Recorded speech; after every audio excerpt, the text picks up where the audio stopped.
A palavra de Deus fala assim: a Páscoa dos judeus estava se aproximando e Jesus subiu para Jerusalém. Encontrou no templo os que vendiam bois, ovelhas e pombas e cambistas assentados negociando. Tendo feito um chicote de cordas, expulsou todos do templo, bem como as ovelhas e os bois. Espalhou pelo chão o dinheiro dos cambistas e virou as mesas. E disse aos que vendiam as pombas: tirai essas coisas daqui, não façais da casa do meu pai casa de comércio. Fala com seu irmão: não faça da casa de Deus casa de comércio. Agora pergunta para ele: onde é a casa de Deus? Fala para ele: você é a casa de Deus. Aleluia, glória a Deus. Vamos lá, porque o tempo não espera. Primeiro eu quero passear com você aqui na história dos templos. Quando foi construído o primeiro templo, quando começou a história do templo, por que Deus sentiu a necessidade de reunir o povo em congregação, irmãos? Porque não tinha isso antes. Até Moisés, a igreja não se reunia, não tinha templos. Havia o povo ali, a descendência de Jacó, que estava no Egito, escravo, que temia a Deus porque vinha de uma herança paterna. O pai ensinou, que passou para o filho, que passou para o filho, que passou para o filho, que passou para o filho, e as gerações, só que a geração estava ali perdida, vivendo sob o regime de escravidão, crendo num Deus, mas que não vivia a verdade desse Deus, e só que não entendia que mesmo sendo escravo, estava sendo abençoado, que até no retiro deles, quando ele saiu dali rico, com posse, porque o povo estava tão desesperado. Presta atenção, eles não saíram de dinheiro porque juntou, não, irmão. É porque o povo egípcio estava tão desesperado para que esse povo miserável, daquele povo saísse de lá, porque estava vindo praga, vindo morte, e por fim de tudo, o filho mais novo de cada família egípcia morreu, e só os filhos do judeu morreu, ficou vivo.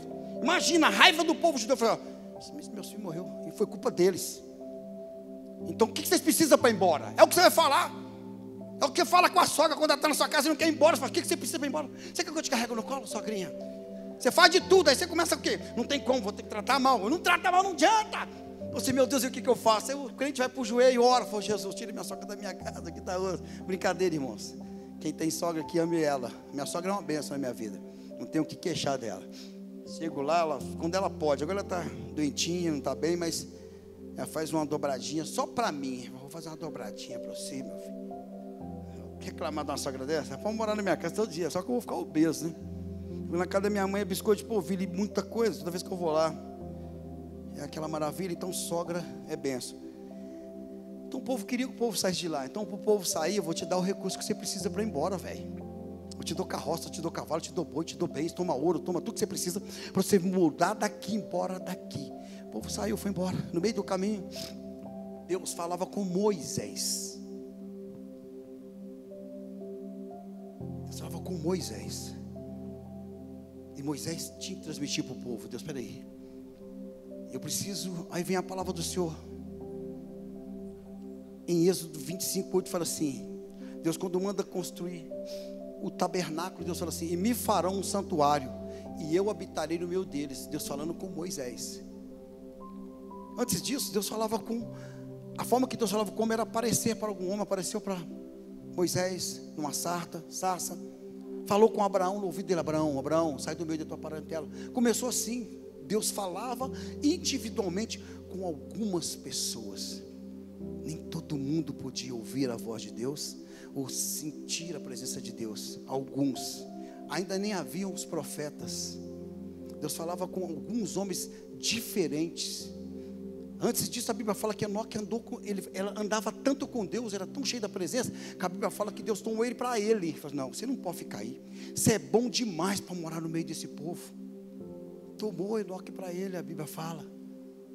Então a forma que Deus trabalhava, a forma que Deus agia, era selecionando homens bons, como Jó, que Deus olhava, agradava do coração dele. O homem não tinha referência da palavra, ele não tinha a Bíblia. A partir do Êxodo, a palavra começou a ser construída.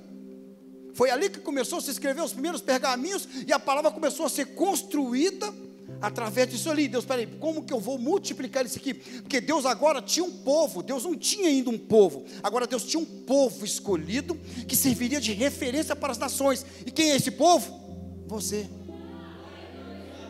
É o povo que o mundo olha e fala assim: olha, as nações olhavam para Israel e falavam assim: não mexe com esse povo, o Deus deles é bravo. Não era o povo não, o Deus deles.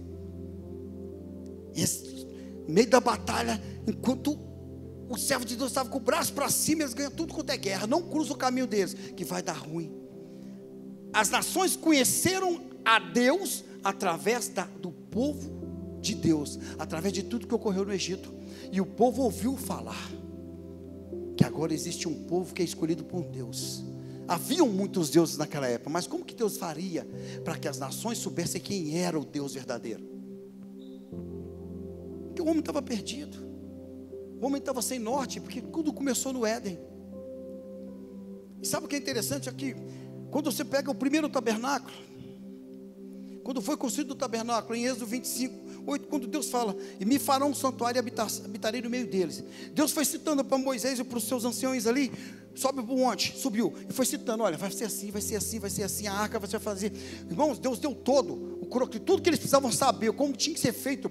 Tudo que está ali não foi construído pelo homem, foi feito pelas mãos de Deus. Da mesma forma, Deus te moldou, Deus não pediu ajuda, Deus te formou da forma dele, como ele queria. Deus falou para Moisés, o tabernáculo vai ser assim, manda o povo trazer oferta, chamou a congregação, vai trazer ouro, e foi falando o que ele queria. Deus falou, eu quero que eles tragam ouro, traga prata, traga bronze, traga isso, tal pedra, tal tipo de madeira de acácia, tal, e foi montando. Agora só fazer assim, Moisés, mede, anota, vai ser essa medida de covos, vai ser essa medida de... E foi montando a casa dele. É lindo isso, irmãos. O próprio Deus escreveu e desenhou e entregou para o homem construir a casa dele. Falou, constrói a casa que eu vou morar nela. E o homem começou a construir o tabernáculo. Foi construído por volta de 1250 a 1300 antes de Cristo, no primeiro dia do primeiro mês do ano após a saída do Egito. Então, se foi 1300, foi 1301, no primeiro dia. O povo saiu no dia 15, antes da Páscoa. O povo tinha sua festa comemorativa, mas não era uma congregação reunida. Era um povo apenas que conhecia Deus e tinha suas festas, mas não era uma igreja. Aí Deus construiu o primeiro tabernáculo. Deus falava com seus escolhidos pessoalmente, como eu falei, com Abraão, Deus falou com Abraão, com Moisés, por meio de visões, anjos, e depois que vieram os profetas. Vamos lá. Agora Deus tem uma nação diante dele, e a vontade de Deus, irmãos, sempre foi única. A vontade de Deus era a vontade de Deus ainda é ter comigo, com você, a mesma relação que ele tinha com Adão. De chegar, falar assim, vem cá meu filho, abraçar, pôr o meu nome. E aí, como é que você vai chamar esse bicho aqui? Ô senhor, ele é gordinho, né? Eu vou chamar de elefante. Legal. Por quê? Essa tromba, tá, olha ali, diferente, né Deus? E esse ali, Deus, é isso. E Deus ali com ele conversando, porque o homem só raciocina a cabeça do homem. Não tinha o pecado, irmãos.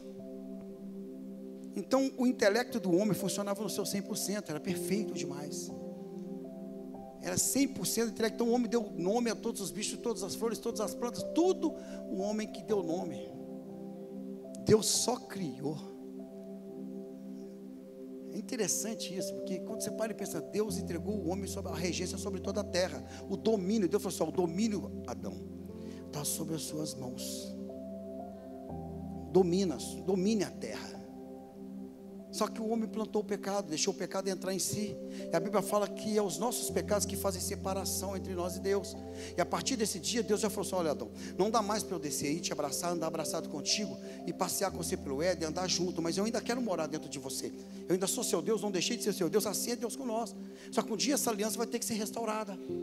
Mas como que essa aliança pode ser restaurada? Porque se foi eu que quebrei. Porque o pecado de Adão mora em mim, mora em você. A Bíblia fala que todos pecaram e destituídos estão da glória de Deus. E a Bíblia fala que não há um justo sequer, nenhum, irmãos. Talvez você está aqui sentado e pensa assim, eu não peco. Não há nenhum justo sequer, só Deus é justo. Às vezes você pergunta assim, mas acontece tanta coisa ruim, Deus é mau? Não, Deus não é mau. Deus é justo. Deus é justo, irmãos. Mas tem mal na terra. Deus é justo, irmãos. O mal não foi Deus que escolheu. Fomos nós que escolhemos o mal. Nós que permitimos o mal entrar na nossa vida. É nós que chamamos o mal para a nossa vida, porque somos nós que abrimos as portas para o mal entrar. A porta do pecado não é Deus que abre, é você que abre. A porta que Deus quer entrar é a que Ele fala lá em Apocalipse, eis que estou à porta e bato. Se alguém abrir, eu entrarei e cearei com Ele. Essa porta de Deus, essa porta que Ele está batendo o tempo todo na sua vida, e às vezes você está mantendo ela fechada, mas a porta do pecado é você que vai lá e mete o mãozão e fala: entra, a porta está aberta, pode entrar. Deus queria ter um relacionamento com o homem, mas o homem quebrou. Deus se comunicava com alguns fiéis, depois com os profetas.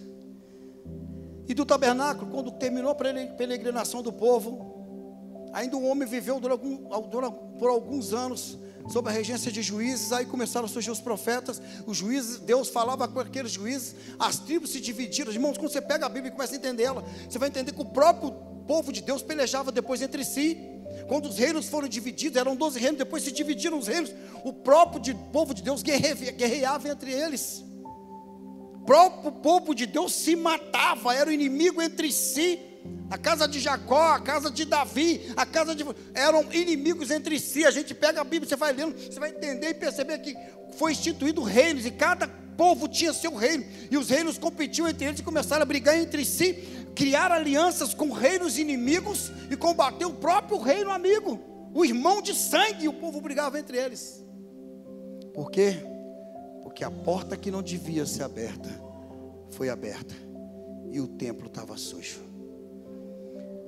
Aí vamos lá, a partir disso veio o primeiro templo. O tabernáculo não foi templo, certo? O tabernáculo ele caminhava com o povo, montava o tabernáculo, a nuvem parava, a coluna de sol parava, o povo montava o tabernáculo, e ali ficava o local de adoração, onde o povo se reunia, onde eram feitos os sacrifícios. Ali foram instituídos os levitas, ali foram instituídos os sacerdócios. Deus escolheu os levitas, os sacerdotes e todos aqueles que separou a tribo de Levi para esse trabalho. Não era qualquer um da congregação, era a tribo de Levi que trabalhava na casa do Senhor, e dentro dela tinha os homens que eram separados para o serviço. Ali fazia tudo. Quando a nuvem começava a movimentar, a trombeta tocava, o povo, imagina que o chofar, né, que teve aqui na igreja de atrás, chofar tocava, o povo reunia todos os levitas, organizava a casa toda, juntava tudo, todos os utensílios, jogava a arca nas costas e seguia a nuvem. A nuvem parou, montava o tabernáculo novamente. Vida de cigano, era a vida de cigano. Montava novamente ali, começava a adoração, e uma vez por ano trazia a pombinha, trazia o carneiro, trazia o primogênito do céu, e fazia o sacrifício pedindo perdão pela remissão do pecado do povo. Mas antes de fazer isso, o sacerdote tinha que fazer para si primeiro. Então era uma jornada, imagina, 40 anos vivendo essa jornada, até que um belo dia tudo parou e veio o primeiro templo. O primeiro templo nasceu no coração de quem? Deus instituiu para Salomão construir o primeiro templo. Salomão, depois que Davi assume o seu reinado, Davi quis construir um templo para Deus. E Deus falava, como Jesus falou, o filho do homem não tem lugar para repousar. Deus era viajante junto com o povo dele, irmãos. A casa dele não era fixa. Deus falou, onde eu vou morar? Aí Deus, o coração de Davi queria, mas Deus falou, não, Davi, você é um homem de guerra. Você é um homem de guerra. Isso não é essa tarefa eu não vou te dar. Veio Salomão. Quando Salomão foi construir o templo, irmãos, reza a história que já estava praticamente tudo pronto. Salomão não teve um pingo de trabalho de guardar uma moeda. Ele prosperou com aquilo que o pai dele já tinha. O pai dele deixou praticamente tudo pronto. Ó, Salomão, o depósito está pago. Igual o pastor aqui, o depósito está pago, o negócio está pago, não devo ninguém, é só construir o templo para o nosso Deus. Que lindo demais, irmãos. Salomão começou a fazer o templo. Foi construído por Salomão por volta de 1005 a.C., quase 200 anos depois que foi construído o templo, depois do tabernáculo. Então o povo já estava instituído numa terra e não tinha templo, não tinha igreja. Foi construído o templo, só que 34 anos depois, irmãos, que Salomão dedicou o templo e virou a casa do Senhor. Depois de 5 anos, irmãos, presta atenção. Depois de 5 anos que Salomão morreu, o povo se desviou. Olha como é que é a gente. O povo estava no deserto, Moisés subiu para o monte. Estava lá reunido com Deus, reunião séria, não era nem virtual, porque Deus estava ali com ele. quando Deus fala, Moisés, desce porque o povo está pisando na bola. Desce lá que vai cair o trem todo. Mesma coisa, Salomão, homem de Deus, quase se desviou também. Quase se desviou. Alguns historiadores querem falar que o Salomão pode ter até perdido a salvação, mas aqueles que compreendem a palavra entendem que quando ele escreve Eclesiástico, ele escreve Provérbios, a gente percebe que ele se redimiu dos seus erros e percebeu, tanto que ele escreve sobre a vaidade, que tudo é vaidade. Ele vai percebendo que o melhor do homem é servir a Deus. Então só vai escrever isso, irmãos, aquele que percebeu que ele viveu todas as benéficas da terra com suas 1000 mulheres, e todos os pecados que ele podia cometer, que podia pôr na conta dele, ele pôs. Mas um belo dia acendeu a luz e falou: espera aí, cara, o homem pode viver tudo, mas o melhor de tudo é servir a Deus. Quando você pega Provérbios, vai entender Provérbios, você percebe que, espera aí, o cara viveu tudo, teve tudo, e no final de tudo ele entende: o melhor presente, a melhor coisa que ele teve na vida foi servir a Deus e fazer a vontade do Senhor. É lindo isso. Então, 5 anos depois que ele morreu, o templo foi profanado e Deus não habitou mais no templo. Deus não habita em lugar imundo. A Bíblia fala que Jesus não habita em coração dividido. Se você está aqui nessa noite e está em dúvida porque está aqui, está cheio de interrogações da sua vida, a única convicção que você tem que ter: você está bem vazio de Deus. Ele até fala contigo, ele te incomoda, mas ele não pode morar em você.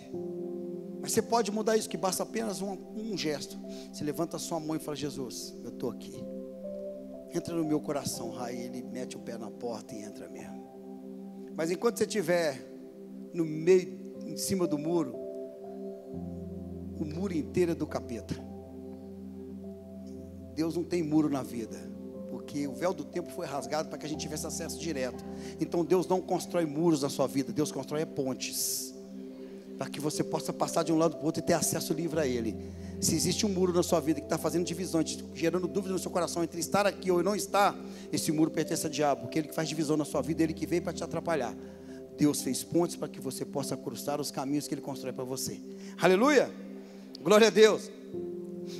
Depois aí o templo foi profanado em 1005, por volta de 1035, 1040 exatamente, o templo foi profanado. Deus não habitou mais. Os egípcios invadiram o primeiro templo, tomou todos os tesouros da casa do Senhor, levou embora. Isso tudo está lá em 1 Reis 14, 25, 26. Eu não vou ler porque senão vai discorrer muito. E o processo de profanação, irmãos, continuou 216 anos depois dos saques egípcios. Depois de 200 anos depois dos saques egípcios, Deus já não habitava mais no templo. O templo já era como o templo que estava lá em Jerusalém quando Jesus chega e expulsa o povo. Já era um templo muito semelhante. Deus já não habitava mais naquele templo, já não havia mais a manifestação da glória do Senhor ali dentro. Era apenas protocolo. Traz o bezerro, faz todo o procedimento que tem que ser feito, mas a presença, o Shekinah de Deus, a fumaça de Jeová, a glória de Deus já não assentava mais naquele lugar, porque Deus já não habitava mais. Que está profanado, tem pecado, Deus não entra. Então vamos lá. O processo de profanação continuou por vários séculos. 216 anos depois dos saques egípcios, Acaz, rei de Judá, removeu o altar e a fonte. É como se chegasse aqui, quebrar o altar todo, pegar os instrumentos todos, falar: não, isso aqui vamos fazer o seguinte, nós vamos montar um forró, e para a guitarra baixar tudo para o forrozão. Tira essa quadra que nós queremos viajar para quentar. Solta a fumaça no povo e o forrozão comendo. E o problema é que o povo de Israel estava envolvido com isso, que é o povo que estava ali pecando. Porque Deus habitava, irmãos, era no meio do povo dele. E se o povo dele profanou, se o povo dele está em pecado, Deus não habita mais. O pastor fala isso aqui. Que o importante aqui é a glória de Deus. Enquanto a glória de Deus estiver aqui, Ele está aqui. No dia que a glória de Deus não estiver aqui, não tem razão para estar. É vazio, a igreja sem fundamento. É o que a gente vê em muitos lugares aí. É o oba-oba, faz do jeito da forma que quiser. A glória de Deus não vai entrar, irmão, se não houver santidade, se não houver uma casa limpa. E o templo foi destruído novamente. Aí o processo continuou. Vamos ver aqui, lá em Crônicas, 1 Reis 16, 7, 9, 17, 18. Se os meninos quiserem colocar ali, mas vai ser corrido. Aí, posteriormente, o Nabucodonosor, rei da Babilônia, acabou de espoliar, acabou de roubar tudo que tinha no templo. E destruiu o edifício com fogo. Irmão, isso é tão sério que se você pegar as igrejas seculares, as igrejas do primeiro século, depois de Jesus, países como Escócia, países que eram referência no Evangelho, onde o Evangelho foi implantado, onde tudo começou, igrejas que eram seculares, é como falar hoje da primeira igreja batista, ali no centro de BH, sabe, todo mundo conhece na Praça Rosso Soares, a primeira igreja batista, surgiu ali, e dali, as igrejas hoje, várias igrejas estão fechadas, viraram boates, Itália, França, países que eram completamente, Suécia, países que eram completamente evangelizados, que tinha a presença de Deus. Hoje, os jovens estão na prostituição, países que hoje são liberação de droga, prostituição, tudo é comum. E o islamismo está tomando conta de vários países desses. E templos foram fechados, templos viraram boates, templos viraram sucata, porque não tem quem congregue. É assim que acontece, irmãos. Quando a gente abre a porta e vai deixando as coisas que não devem entrar, Deus para de habitar. E quando Deus não está mais, quem começa a fazer morada é Satanás. E a Bíblia deixa claro que quando o espírito imundo sai de um homem, quando o espírito imundo saiu do Caio, quando ele converteu, há 20 e tantos anos atrás, esse espírito está vagando até hoje, buscando alguém para encontrar. Mas se o Caio meteu o pé para fora, irmãos, esse mesmo demônio volta, ele vai olhar e fala assim: peraí, o Caio está mais forte, o Caio conhece a palavra, se eu voltar sozinho, talvez o Caio vai perceber, mas deixa eu amarrar a perna, braço, cabeça, tampar os ouvidos. Você precisa de muito demônio para travar a gente. Então, se você balangar na corda, não vai vir só você não.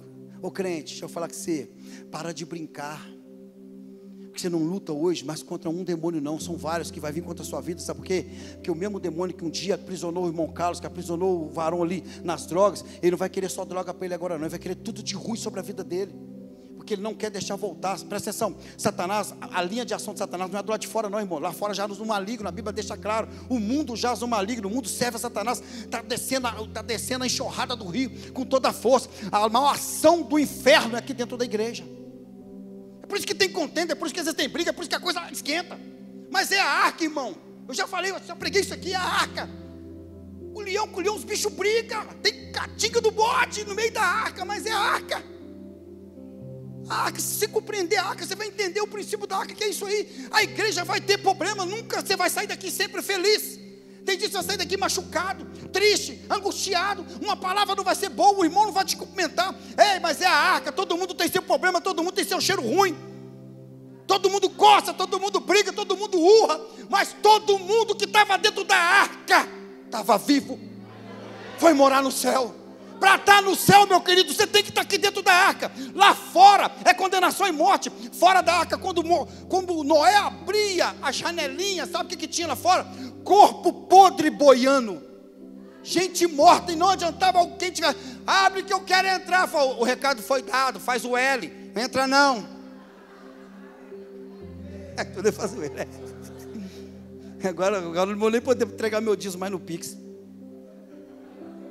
Vou ter que sacar o dinheiro e entregar na espécie. Tá aqui, mas vou jogar no aqui. Agora não dá para entregar disso, não está fazendo no Pix mais não. Tá ruim o Pix. Faz o L. Destruir o templo, irmãos. Acabou, o povo ficou sem templo. Aí vamos lá, o segundo templo foi construído por Jerobabel, servo de Deus, sob a autoridade, presta atenção, o povo de Israel estava cativo. O rei Ciro, o ímpio, Deus usou ele, permitiu, vai, constrói a casa do seu Deus. Aí Zorobabel, em 586 a.C., irmãos, quase 500 anos depois, mais de 300 anos depois, que o templo foi destruído, Deus toca em Zorobabel, falando, Deus, eram alguns escolhidos, cara.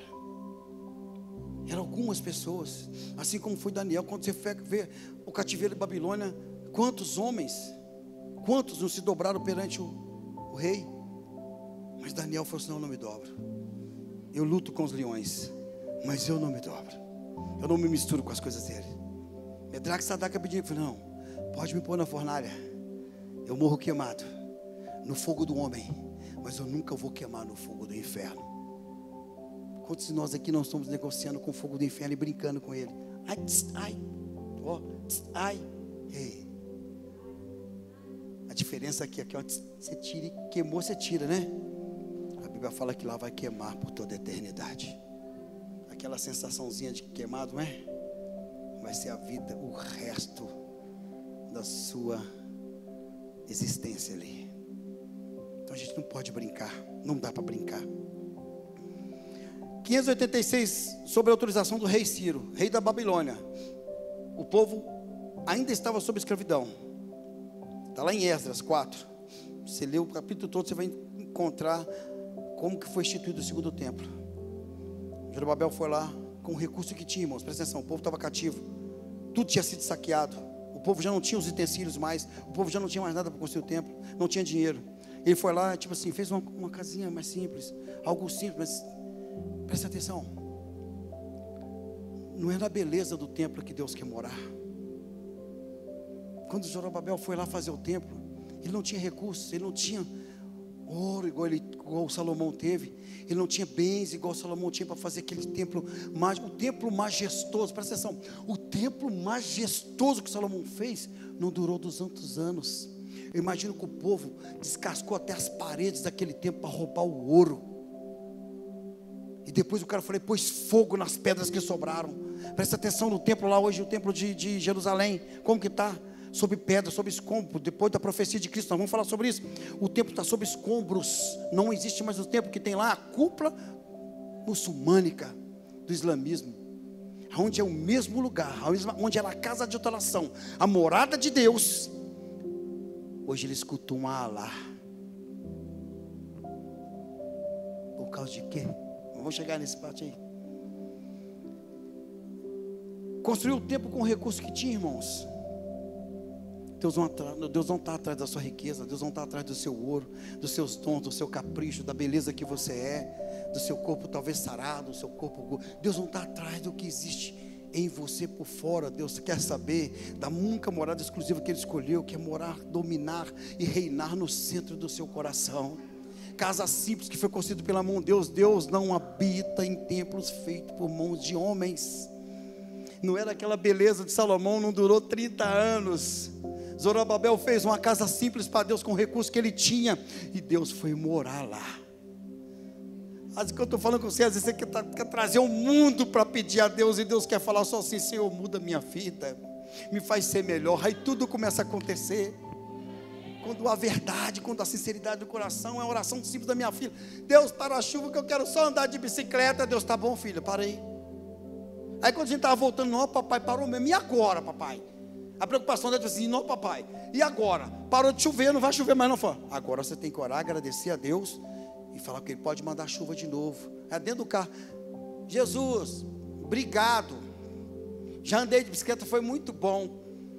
Agora pode voltar a chover. Foi isso, filha, glória a Deus, manda chover de novo, porque senão chuva é bênção de Deus. Ela orou, a chuva aí. Ainda bem que ela desfez oração, senão a gente estava na sequidão, já entrando. Talvez semana que vem eu falo, filho, ora de novo aí, nós vamos para a praia, então, começar a chover lá, eu falo, vou pôr ela lá na beira da praia, Jesus, que fé simples, né, irmãos? O templo foi construído, o segundo templo, e o segundo templo, irmãos, olha que interessante, do segundo templo ele virou o terceiro templo, porque o segundo templo persistiu durante esses 500 anos, até os tempos de Jesus Cristo, até os últimos tempos. Aí o terceiro templo, na verdade, foi reformado. Foi uma reforma do segundo templo. O terceiro templo que está destruído lá em Jerusalém foi o templo de Zorobabel, que foi reconstruído, e ele é agora o terceiro templo. Herodes reconstruiu o templo cerca de 16 anos antes de Cristo, repaginou tudo, fez tudo muito lindo, construiu aquele templo maravilhoso que todo mundo já viu a foto dele como ele era. Um templo lindo, feito por Zorobabel. Era bem simples. Ele foi lá e reconstruiu o templo, mas 70 anos depois de Cristo, o templo também foi destruído. A Bíblia fala em Mateus que assim, Jesus então saiu do templo, e ao caminhar, seu discípulo chegou mais perto para lhe apontar as construções do templo. Ele, entretanto, lhes observou: estáis vendo essas coisas? Com toda certeza eu vos afirmo que não ficará pedra sobre pedra, pois que serão todas derrubadas. Jesus falou que seria derrubado. O templo está lá derrubado e fica somente está lá um amontoado de pedras. E detalhe, nem o povo judeu tem acesso àquelas pedras. A única parede que sobrou é o muro das lamentações, que a gente já vê, você vê na televisão, o povo lá orando, numa parede do templo, é o que representa a parede do templo, que foi construído para Deus. E eles continuam ali no templo orando, só que Deus não está mais ali.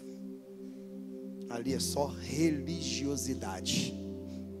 Deus não mais está ali. É interessante quando você pensa no templo, que todas as vezes que os templos foram destruídos, Deus não castigou as nações que invadiu Israel, que destruiu o templo, que quebrou o templo. Nenhuma nação foi castigada e sofreu dano de Deus. O único que sofreu um dano de Deus foi lá naquela passagem que todo mundo conhece, Mené, Mené, Tekel, Parsi, que ele pegou os utensílios do templo e quis levar para Esbórnia, tomar golo, mulherzada, baile funk e o cálice de ouro. Deus, aí não, aí se abusou. Porque todos que roubou, em tese, respeitaram, mesmo roubando, mantiveram os utensílios do templo guardados. Mas o filho de Nabucodonosor falou, não, pega lá as taças, pega lá o candelabro, pega as paradas de Jeová lá, pega a bacia de ouro onde lavava água, pega o candelabro, enche a bacia de vinho, vamos fazer um ponche, como é que chama? Vamos fazer um ponche, tacinha de ouro enchendo de ponche, tomando, o dedão apareceu na parede, falou, mené, pequetacil, foi pesado na balança, foi julgado.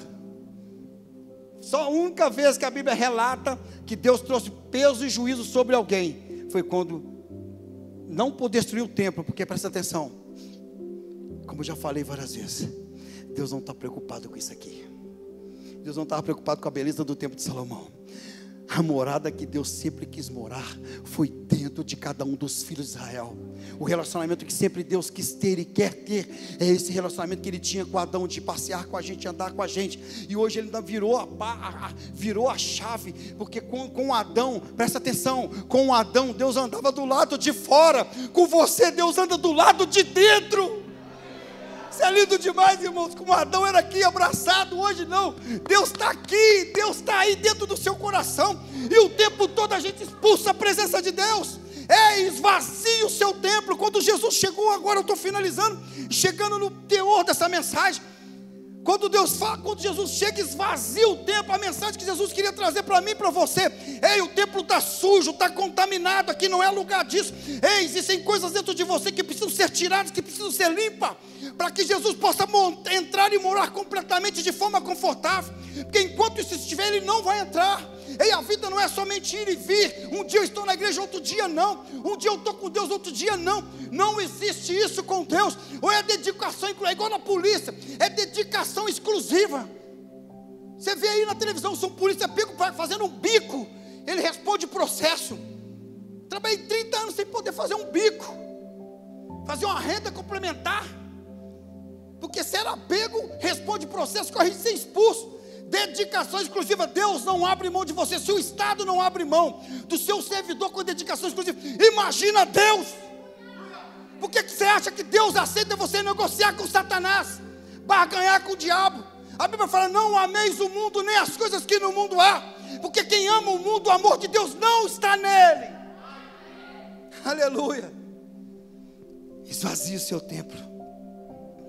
Em Gálatas 2,19 fala assim: por intermédio da lei eu morri para a própria lei, com o propósito de viver tão somente para Deus. Fui crucificado juntamente com Cristo. Desse modo já não sou eu mais quem vivo, mas Cristo vive em mim. E essa nova vida que eu agora vivo no corpo, vivo exclusivamente pela fé no Filho de Deus, que me amou e se sacrificou por mim. Desde o princípio, irmãos, Deus buscou alguém porque Ele pudesse ter uma relação de intimidade. Cadê essa pessoa que tem uma relação de intimidade com Deus aqui? Cadê você? Cadê aquele que quer viver uma relação de intimidade com Deus? Dá glória a Deus. Fala: Jesus, vai falar: Jesus, eu estou aqui, Jesus, eu quero ter essa relação com o Senhor, Jesus. Acende a chama em mim, mora em mim. Chega aqui, ministério do louvor, mora em mim, Senhor. Tem que nascer de novo, irmãos. Tem que expulsar do seu tempo. Ei, presta atenção. Esvazie o templo, porque o templo que Deus quer morar é você, não é mais isso aqui. O fato de Deus não morar nessas quatro paredes não significa que nós não devemos estar aqui, porque o templo se reúne com outro templo para se formar a igreja. E aí você tem que entender, o templo se reúne e forma a igreja, mas a morada é individual, a salvação é individual. E se eu não for igreja, eu não sou templo. Uma coisa está ligada à outra e muita gente não entende. Eu posso ficar em casa e assistir o culto só pela televisão. Sim, cadê a igreja? Cadê o abraço? Cadê a oração? Cadê a comunhão? Você não tem nada para transmitir? Ou você não tem nada para receber? O motivo de existir você aqui, da igreja estar reunida, é porque é aquele princípio de um ajudar ao outro e ser um com o outro. Jesus, quando pegou 70 discípulos, distribuiu de 2 em 2, 3 em 3, falou, vai. Para um, quando um caiu, o outro levanta o outro. É assim o intuito da igreja, o intuito da arca, ela estava todos reunidos. Senão Moisés tinha feito um barco maior para o elefante, um barquinho para o jeguinho, e cada um tinha seu barco, segue seu destino, a gente encontra lá. Não preocupa não, porque não tem guia não, é Deus que leva. Vai no mar, deixa a água te levar. Não é assim que funciona não, meu querido. Ei, a arca existiu, o princípio da arca é estar todo mundo reunido com os seus problemas, com as suas dores, com as suas enfermidades, para que o Espírito Santo possa gerar cura. E quando a cura vem, presta atenção, quando a cura vem, a cura do pastor Tiago gera testemunho na vida sobre você, e gera fé em você. Quando eu vejo o outro ser curado e transformado, vai gerar fé no outro que não tinha fé. E quando o outro vê, quando o irmão que era paralítico sai andando, o outro olha e fala assim, cara, olha ali, se ele foi, eu vou ser. É por isso que a igreja está reunida, é por isso que a igreja é templo reunido no formato de igreja, para que um possa ajudar o outro, um possa ser espelho para o outro, e um possa ajudar o outro a caminhar e falar, vão filho, não vai entrar no céu se não for igreja. Seja templo, seja igreja. Aleluia. Limpa a sua casa, esvazia o templo. Está prostituindo? Para. Eu namoro, está fazendo sexo? Para. Limpa o templo. Está falando mentira? Para. Está pecando? Para. Limpa o templo. Você é o templo. Você é o templo. Não acha que Jesus vai chegar e chutar tudo para fora, não. Igual ele fez, meteu o pé, foi varrendo tudo, não. O que ele precisava fazer, ele já fez, já está escrito. E quem faz essa ação agora de limpar o templo, a Bíblia fala que a gente não é convencido mais pelo que Jesus fez, não. Agora é pela palavra e pelo Espírito Santo. O Espírito Santo de Deus está falando no seu coração e agora. É o Espírito Santo que está falando agora. Limpa o templo. Eu te ajudo. Limpa o templo. Qualquer sujeira que tem que sair, limpa o templo. Eu vou te ajudar a limpar o templo. Aleluia.